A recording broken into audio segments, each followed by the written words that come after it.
Sawahin mo na Ayan ako. po. Kahit may asawa. Makasira na madami.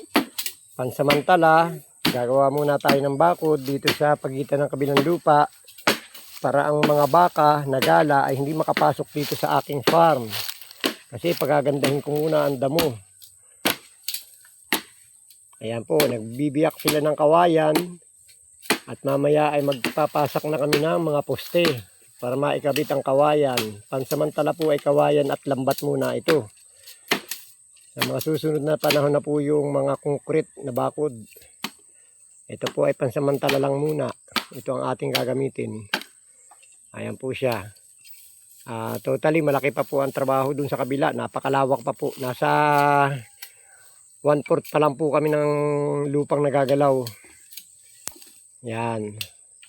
Ito po gubat eh. Ayan oh, napakalawak. Ayan po ay hahawanin, lilinisin ang ilalim at yung mga punong gubat na hindi kailangan ay tatanggalin din. Lalong-lalo na po napakarami ng lipa. Alam po ba ninyo kung ano yung lipa? Yung po yung dahon na malalapad na pag ikinadikitan ay para kang kinukuryente. Mamamaga ang katawan, ang tinamaan ng kati at yan ay gumagapang habang kinakamot. Kaya napakahirap po iyang madikitan. Iniiwasan po yan ng mga tao. Yan. Okay po. Follow lang.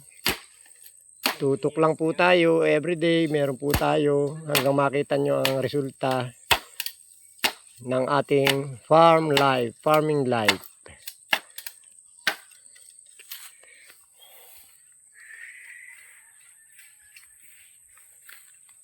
Yan. Thank you.